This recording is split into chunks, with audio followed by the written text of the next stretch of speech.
नाज़रीन محترم अस्सलामु अलैकुम वरहमतुल्लाहि वबरकातुह। 2021 का ये आखिरी महीना यानी दिसंबर चल रहा है। इसके बाद 2022 कुछ ही दिनों में शुरू होने वाला है।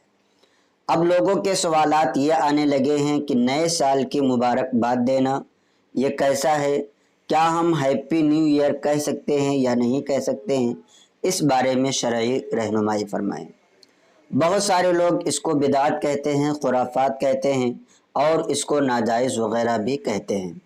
तो आज इंशाअल्लाह तबारक व तआला हम पूरी हकीकत इसके जानेंगे कि नए साल की मुबारकबाद देना क्या यह जायज़ है या नहीं, बिदात है या नहीं।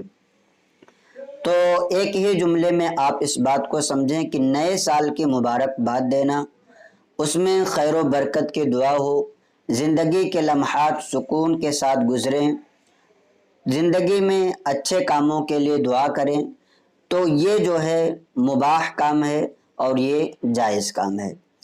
अलबत्ता ये सुन्नत तो नहीं है लेकिन मुबाह है और शरीयत ने इससे मना नहीं किया है। कुछ लोग ये कहते हैं कि ये किसी दूसरी कौम की अलामत है, किसी दूसरी कौम से तशबीह है। तो आप याद रखें कि ये किसी दूसरी कौम की अलामत नहीं है, इसलिए कि अलामत जो होती है या तशबीह जो होती है इसकी तीन सूरतें हैं। अगर इन तीनों सूरतों में से कोई एक चीज़ पाई जाएगी तो वो किसी दूसरे कौम की अलामत होगी। पहली चीज़ ये है कि किसी की मजहबी अलामत हो, मजहबी शिआर, मजहबी अलामत या मजहबी शिआर ना हो। अगर किसी की मजहबी अलामत या मजहबी शिआर होगी तो ऐसी सूरत में वो चीज़ करना तशबीह करार पाएगा। जैसे कि आग की पूजा करते हैं तो आग के सामने अगर हम अल्लाह की इबादत करें तो ये तशबीह होती है, इसलिए आग के सामने इबादत करने से हमको मना कर दिया गया। इसी तरीके से कौमी अलामत हो, साथ ही मुसलमानों के दरमियान राइज ना हो, यानी किसी कौम की अलामत हो और वो मुसलमानों में राइज ना हो तो ऐसी सूरत में वो जो है अलामत कहलाई जाएगी, तशबीह कहलाई जाएगी। तीसरी चीज़ ये है कि उस कौम से मोहब्बत की वजह से वो अलामत अपनाई जाए तो ये तशबीह होगी।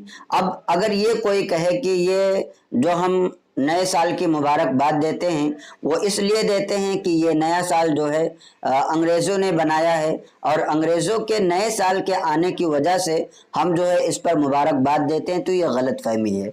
गलत फहमी इसलिए है कि हम जब अपने भाइयों को मुबारकबाद देते हैं तो हमारे जहन में ये नहीं होता है कि ये उनका बनाया हुआ महीना है या इस तरीके की कोई बात है, बल्कि सिर्फ हम उनके दुनियावी ज़िंदगी की खुशियों के लिए, दुनियावी ज़िंदगी में खैर व बरकत के लिए दुआएं वगैरह करते हैं। तो ये जायज़ और दुरुस्त है, शरीयत ने मना भी नहीं किया है। तो शरीयत का एक कायदा ये है कि अल हलालु मा अहल्लल्लाहु फी किताबिही वल हरामु मा हर्रमल्लाहु फी किताबिही, कि हलाल वो है जिसे शरीयत ने हलाल रखा हो, जिसे अल्लाह की किताब में हलाल कहा गया हो, और हराम वो है जिसे अल्लाह की किताब में हराम कहा गया हो। वमा सकत अनहु फहुव मिम्मा अफा अनहु, और जिस चीज़ से शरीयत ने खामोशी इख्तियार की हो तो इसका मतलब ये है कि इस चीज़ की इजाज़त है। तो शरीयत में इस बारे में कोई बात मिलती नहीं है कि हमें मुबारकबाद देना चाहिए या नहीं देना चाहिए। तो इस हदीस मुबारका की रोशनी में यह बात समझ में आती है कि जिन चीज़ों से शरीयत ने मना नहीं किया वो मुबाह होती हैं। और इस्लामी नया साल जब शुरू होता था तो सहाबा किराम का ये मामूल होता था कि वो खुशियाँ मनाते थे और अल्लाह तबारक व तआला से दुआ भी करते थे।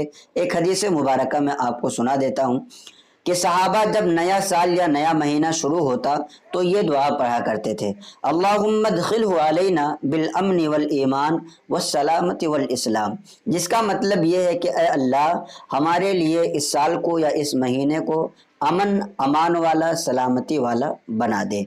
और इसी तरीके से अच्छी चीज़ों की मुबारकबाद देना ये शरीयत मुतहरा ने जायज़ रखी है। जैसे कि शब महराज की मुबारकबाद अल्लाह के रसूल सल्लल्लाहु ताला अलैहि वसल्लम को फ़रिश्तों ने दिया। तो इस तरीके से مبارکباد وغیرہ دینا جائز ہے۔ البتہ اگر کوئی شخص یہ نیت کرتا ہے کہ یہ انگریزوں کا بنایا ہوا مہینہ ہے اس لیے ہم خوشی میں اپنے بھائیوں کو مبارکباد دیتے ہیں تو یہ مکروہ ضرور ہوگا، لیکن یہ حرام اور ناجائز کام نہیں ہوگا۔ تو امید کرتا ہوں کہ یہ کلپ آپ کو اچھی لگی ہوگی۔ آپ سے گزارش ہے کہ اپنے دوستوں احباب کو بھی اس کلپ کو زیادہ سے زیادہ شیئر کریں تاکہ انہیں بھی دینی معلومات حاصل ہو۔ السلام علیکم ورحمۃ اللہ وبرکاتہ۔